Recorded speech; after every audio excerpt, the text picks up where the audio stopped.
All right, we're continuing our study here with the book of Deuteronomy. If you're welcome, we're glad that you're here. And we didn't get quite as far as I had planned on getting into last Wednesday, so we'll be starting there with chapter 16. I want to go back and touch on something that I said I'd go back to in talking about those things that they were able to eat and not eat in chapter 14.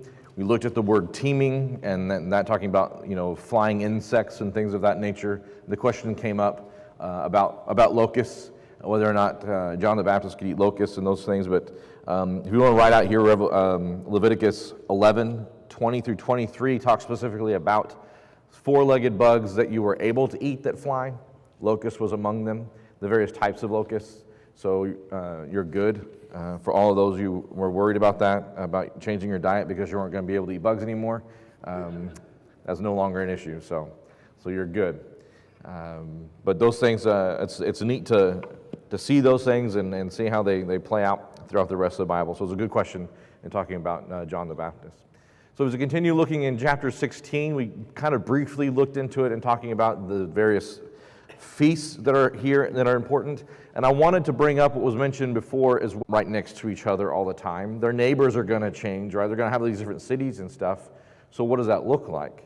Where in the past it might have been a few city blocks to go to the temple or the tabernacle at that time to worship and to practice these things. Now they're going to be coming from a day's travel or more.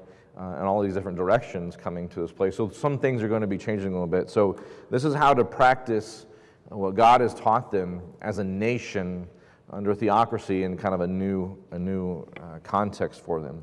And so as they celebrate the Passover, this is mentioned here in chapter 16, in the first few verses. He talks about the bread of affliction in verse 3. You shall not eat unleavened bread. 7 days you shall eat with unleavened bread. You shall not eat leavened. The bread of affliction. For you came out of the land of Egypt in haste, so that you may remember. And again, there's a lot of these things that are here, and this is a word that we keep seeing over and over again in the book of Deuteronomy, that you will remember these things. Do not forget. And so they came out of the land of Egypt. They came out of bondage. And so there's 7 days you're supposed to eat this. Now, what's interesting about this is you are not allowed to sacrifice a Passover in any of your towns. What do we know? What were they supposed to do with the Passover? Exodus chapter 12 talks about the Passover. What were they supposed to do with the Passover? Do you remember? What were they supposed to kill? A lamb. And what were they supposed to do with the blood? They're not doing that anymore. They have to go to Jerusalem to do the sacrifice there. They cannot do the Passover lamb in their cities. That's changed.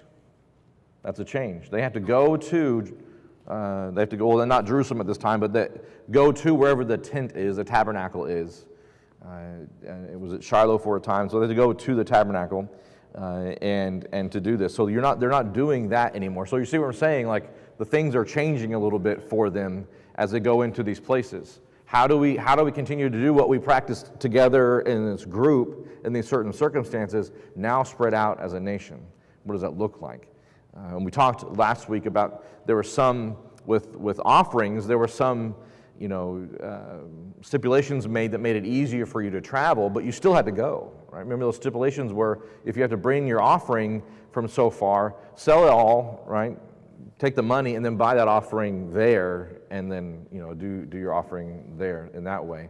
And so the importance on coming to the place that God has specified when doing these things is important. So that's something that it's interesting. You're not allowed to do the Passover in any of your towns. You have to come to this place. And it still goes over, you shall cook it and eat it in the place where the Lord your God chooses. In the morning you are to return to your tents. And so he acknowledges that they're in tents. But what instruction do we not? We don't have any instruction here about painting anything. All right, this is now going to be done in a more figurative way at the temple, and so it's practiced in a different way. And so it talks about eating unleavened bread, and it shall be a solemn assembly on the seventh day, and you shall do no work. And then verse 9, we have the Pentecost, or Feast of Weeks, is more commonly known. You shall count 7 weeks for yourself. This you see in Exodus chapter 23, verse 16, the 7 weeks. And you shall celebrate Feast of Weeks to the Lord your God with a tribute of a freewill offering of your land, of your hand, which you shall give, just as the Lord your God blesses you. And you shall rejoice before the Lord your God, you and your son and your daughter and your male and female servants and the Levite who is within your town, the stranger, the orphan, the widow who is in your midst, in the place where the Lord your God chooses to establish his name. What's interesting here, the Pentecost, what happened if we fast forward a few hundred years, what happens on a certain Pentecost? The church is established, we have the first gospel come. That God was making provisions that on that day that he knew would be that day, prepared to be that day, that he made special instructions that everybody come. Why do you think that's important? Everybody to know. Everybody gets it. So if they were all obedient to this like they were supposed to, the whole nation would have been there in Jerusalem at the time. Everybody would have been there. And so this concept of the truth going out of Zion first and that kind of thing, and the concept there of rejoicing and knowing that sins are forgiven. Of course, there's repentance and those kinds of things involved in that, but it's interesting that these statements are made here in connection with this feast, that they should be there and everybody should be there and be there to celebrate. And then in verse 13, you have celebrate the Feast of Booths. Leviticus chapter 23, 33 through 34 talks about this. 7 days after you have gathered in from your threshing floor and your wine vat, you shall rejoice in your feast, you and your son, your daughter, and male, and so everybody's going there again. 7 days you shall celebrate the feast, and in the place where the Lord chooses, because the Lord your God will bless you. So that's a specific blessing there with this, again, going there. And so 16 through 17 reminds them that 3 times in a year all your males shall appear to the Lord your God in the place he chooses, and whatever he chose for the tabernacle to be, at the Feast of Unleavened Bread, and at the Feast of Weeks, and at the Feast of Booths. And they shall not appear before the Lord empty-handed. Every man shall give as he is able, according to the blessing of the Lord your God, which he has given you, this free will offering that they're supposed to bring 3 times a year, every male. So these are things that are supposed to do. And again, more information here about them as a nation and how they're supposed to practice these things together. And then we get into some judgments here about judges, and we're kind of this will bleed over into the next chapter as well.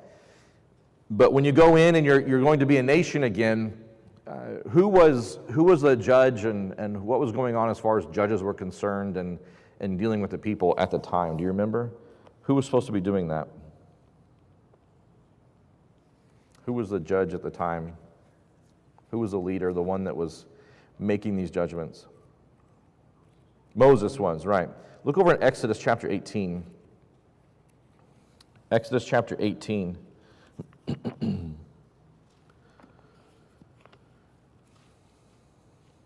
Beginning in verse 13.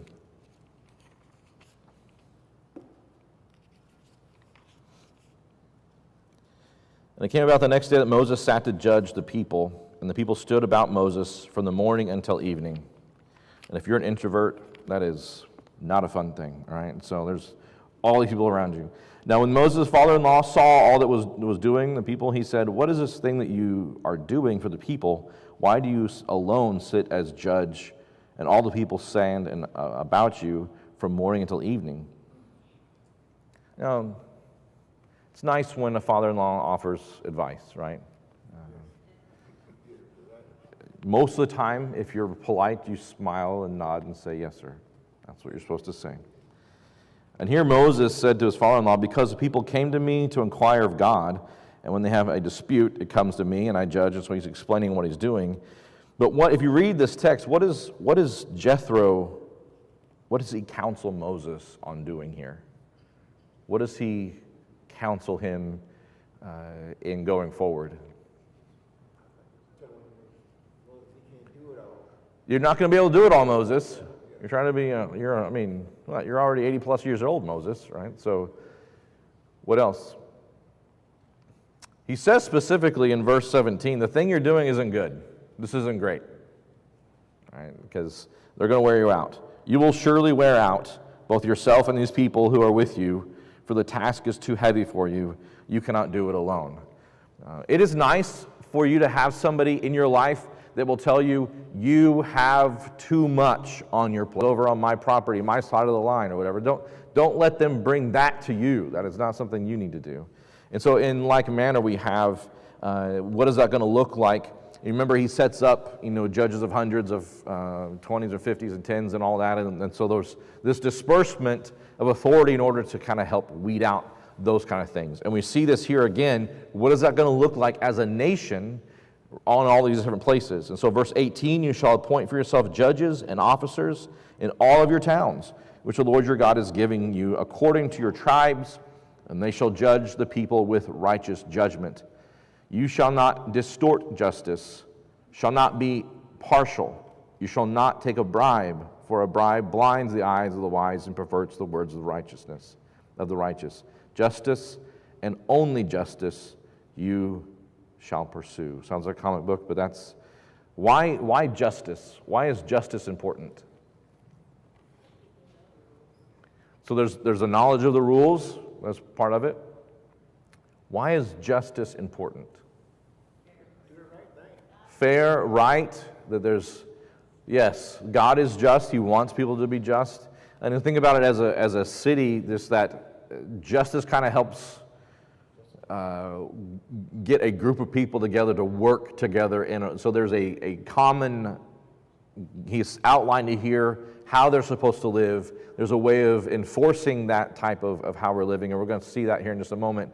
But everybody, like you're saying, there's a common law and justice, and do you know that justice can be served? And when justice is not right, when it is partial, then it breaks down the whole system. And it can be, yes, it can be chaos. And so in this case, justice and only justice you shall pursue.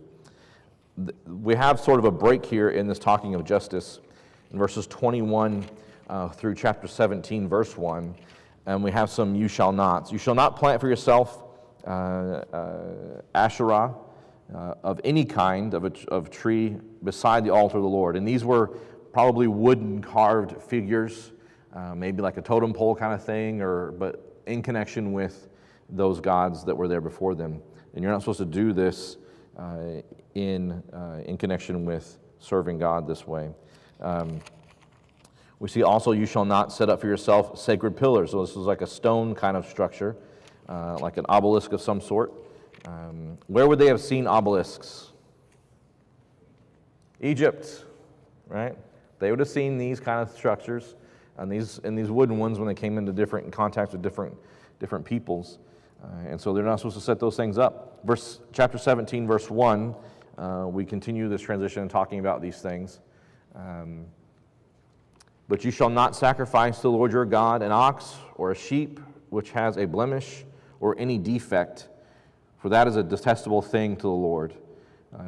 Or any evil is what literally the translation says, any evil. And so it would be evil for you, it would be testable to bring to God these things that are already, and offer to him anything that was lame. So these are you shall nots kind of in between here, and then we get back to our theme of judgment in verse 2. If there is found in your midst. And so we get into a case study here in connection with judgment. If there's in your town, in your midst, and the Lord your God has given you a man or a woman that does what's evil, and we've already seen instruction, right, about if a town starts leading people astray. We've talked about what it is in instructions if an individual leads people astray, or if somebody starts leading people astray, somebody you like, or even if a whole town starts operating outside the norms that God has prescribed, it's to be just razed to the ground, right, and just destroyed and forgotten. But now we're dealing with a man or a woman does what's evil in the sight of the Lord by transgressing his covenant. And it's not, in this case they say, in the confines of where God has commanded. And this verse says that silence is not permissible. When God has commanded a thing, I want to be worshipped in this way.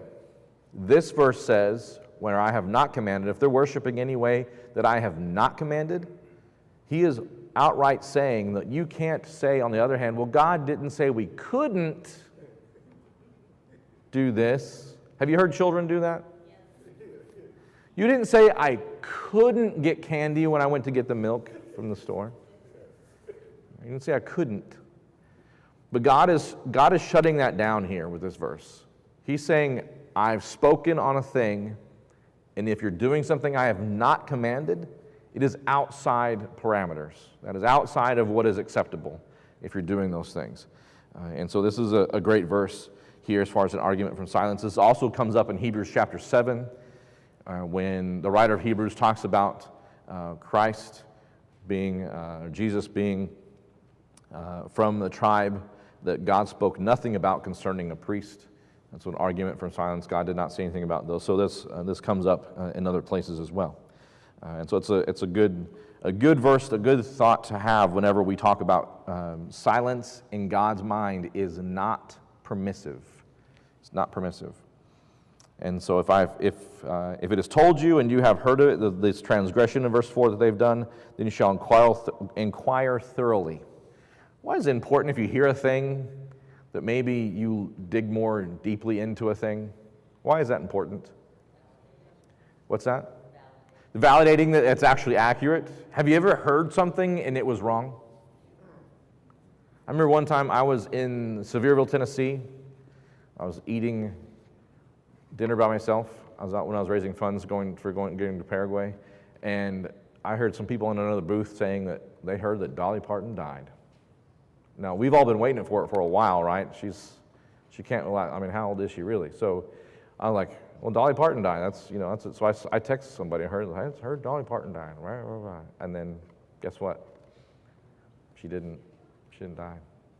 But I heard it. I didn't verify it. This is before you could really Google much, but you understand what I'm saying? So it's important to verify, and especially when it comes down to these. What are the stakes here with these things that we're talking about? What are the stakes? What are the stakes? Are the stakes high? It's life and death, right? And you never mind, mess with the Sicilian. Okay, so life and death situation right here in connection with these things. So it's very important that they would inquire thoroughly and make sure this is true, that's certain that this has happened. And then you bring this man or woman to your gates and you judge them. And then if you've judged them accurately, you take them outside the city and you stone them to death. And on the evidence of 2 or 3 witnesses, he who is to die shall be put to death. He shall not be put to death on the evidence of 1 witness. Verse 7, the hand of the witness shall be first against him.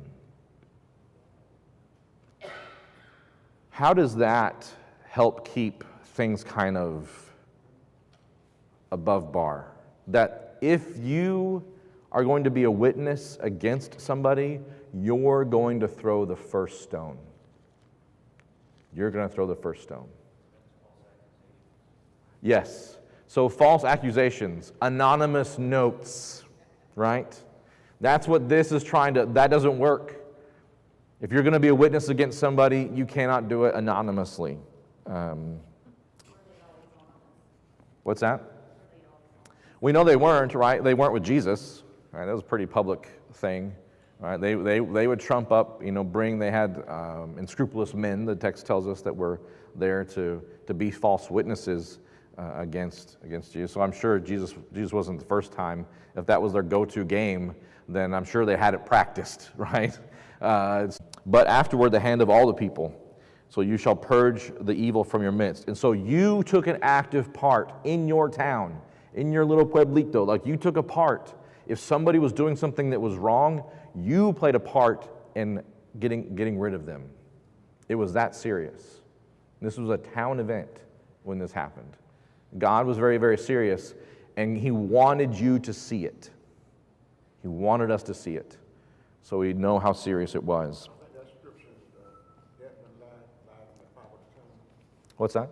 Death and life lies in the power of the tongue. Yes, it can. Death and life in the power of the tongue, right? And so we got to be very careful about that. And in verse 8, it talks about instances that are too difficult. And this kind of goes back to what Moses was doing, and that the judgments were taken to him if they were very difficult. And he says here, if it's too difficult, you're supposed to go and this needs to be decided at the tabernacle. And there will be Levitical priests or the judge who is in office in those days, verse 9, and you shall inquire of them, and they will declare to you the verdict in the case. Now, this was not an appeals court. This was not an appeals court. If you didn't like the judgment that happened in that town, you could not now go to, well, I don't like this judgment. I'm going to go to the tabernacle and see if I can get a separate judgment, another ruling on this. That's not what this is. The town judge would, when he hears the case, let's just use those kind of words, when he hears the case, and if for him, he said, this is too much. This is too much for me. I don't want to decide this. Maybe it'd be difficult for him to be impartial or something like that. He would then send it on, and they would go to the tabernacle. All right, so this was not an appeals process. This is just sending it up the chain. And then we have to go this. And when the Lord, he says here in verse 10, you shall be careful to observe according to what they teach you, all that they teach you. And so there's a learning process in this. Verse 11, according to the terms of the law which they teach you, and according to the verdict which they tell you, you shall do. And you shall not turn aside from the word which they declare to you, to the right or to the left. Are you hearing the power of the judgment here? Where else do we see this type of language in the Bible? Not turning to the left or to the right concerning what? The Word of God, right? The Word of God. And so there's when they're using the law, they're using this verdict, do not deviate from whatever judgment they give you. And so this is from the judge or the high priest, the priests that are there at that time. Now, verse 12 talks about the one who is presumptuous by not listening to the priest or the judge. And if they don't listen to them, guess what they're getting? What's happening to them according to verse 12? Yes, that's what's happening. My text says purged. Right? It's a nicer. They get purged, which we all know what that means. Wink, wink. Right? So yes. Look at verse 13. Why is justice important? Why is it important that those who commit a crime receive a swift punishment? Why is that important, according to verse 13?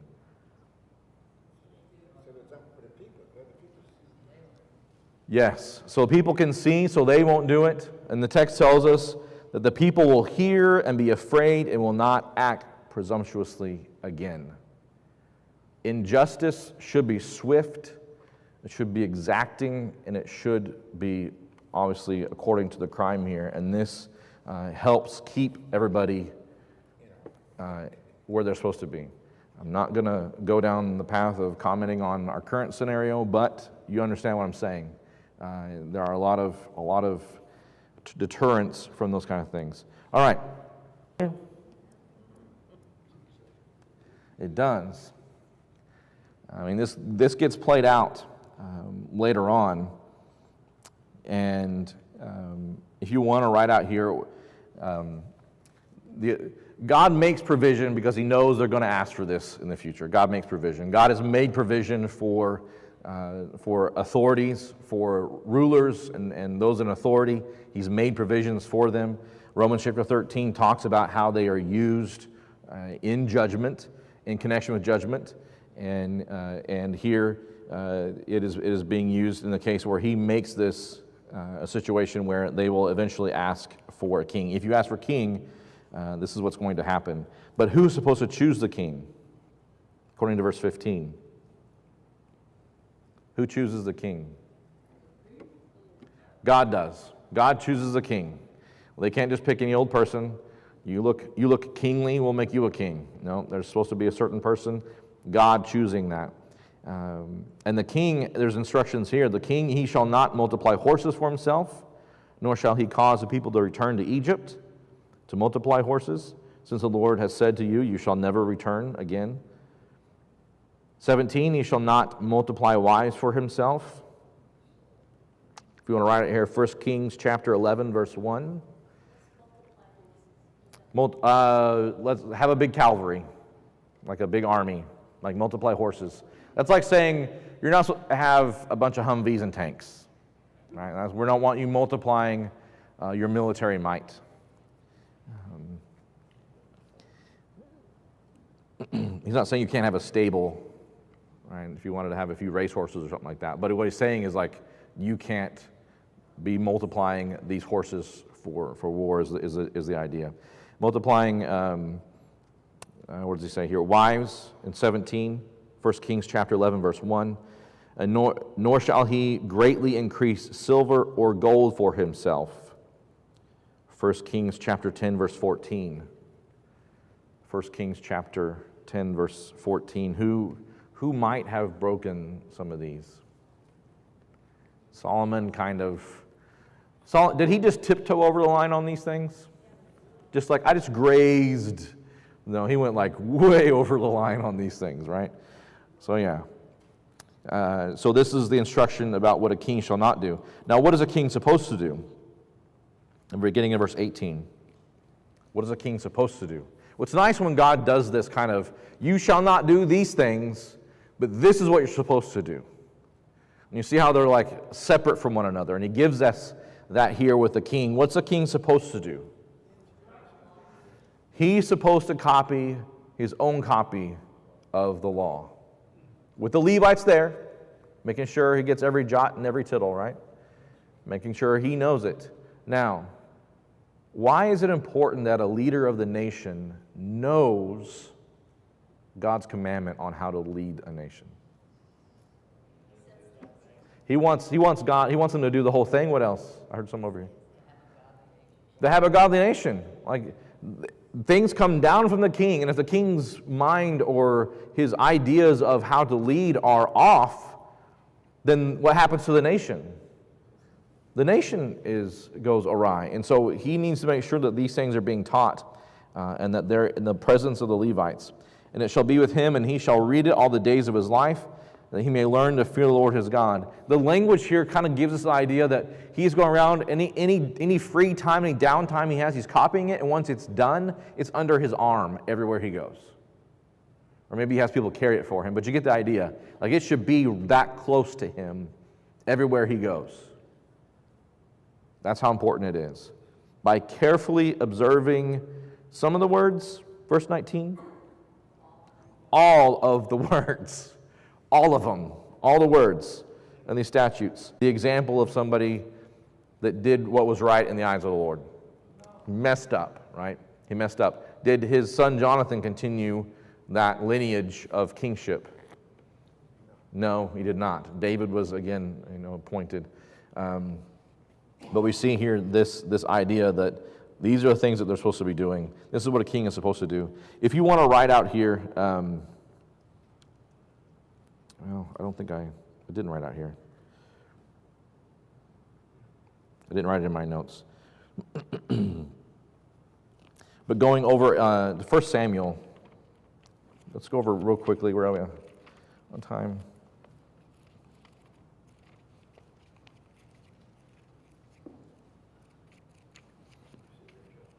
Chapter 8.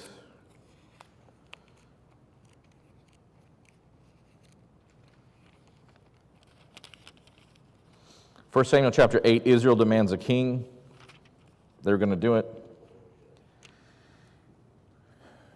Behold, you've grown old, and your sons, verse 5 of chapter 8, do not walk in your ways. They're not just. His sons were not just. So this is another reason why, if you have just judges, people are more inclined to kind of work with them. But when they're not just, people want to rebel. And so they say to the king, Samuel, give us a king to judge us. And Samuel prayed to the Lord. And the Lord said to Samuel, listen to the voice of the people in regard that they will say, for they have not rejected you, but they have rejected me from being king over them. Do you see where God put himself with the people? God was supposed to be their king.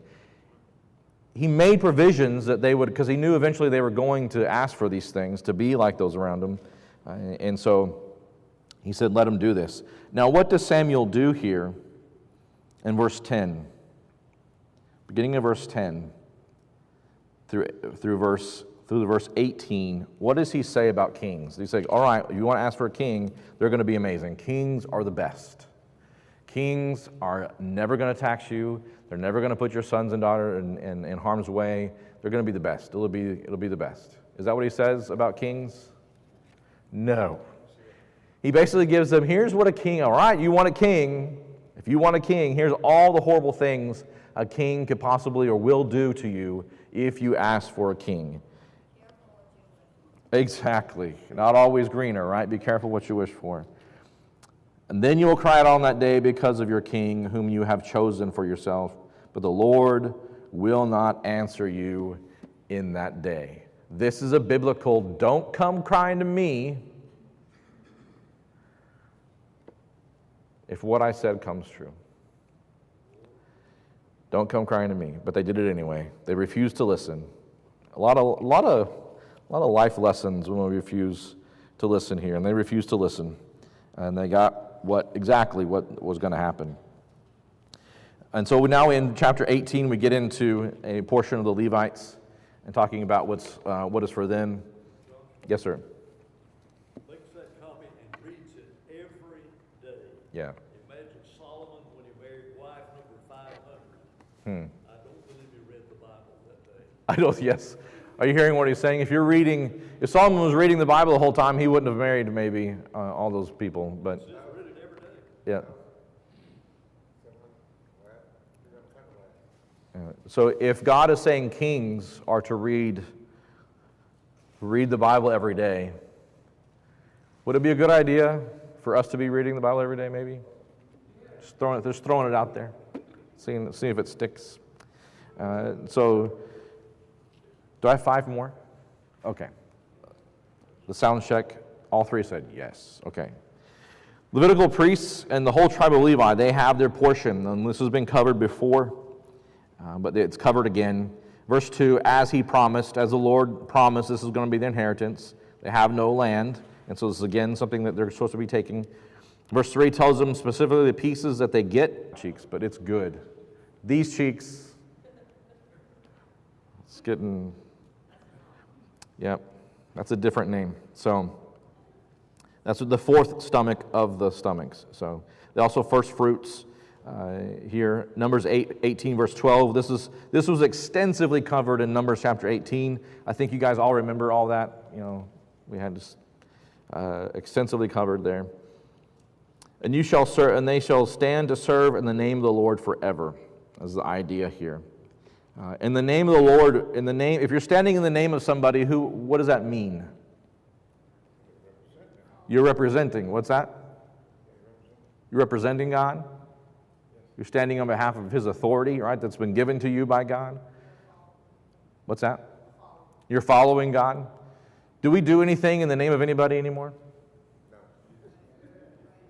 John 14:14. Do we ask? Whenever you ask in my name. Jesus' name, Jesus saying that, Jesus, the red letters. You didn't see him come out. There were red letters that were coming out of my mouth.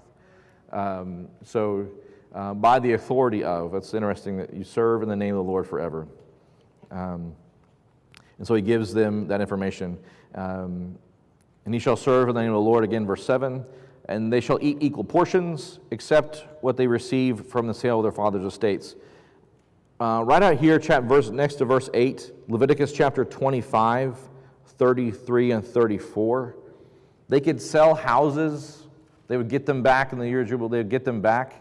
They could sell houses, but they could not sell their pasture lands. Those are things they could not sell because they had just a few hundred yards outside their cities that they were given. So they couldn't sell that. Leviticus chapter 25, verses 33 to 34. So this is not talking about selling pasture land. This is about houses or something of that nature. And then we have some information here about the spirits,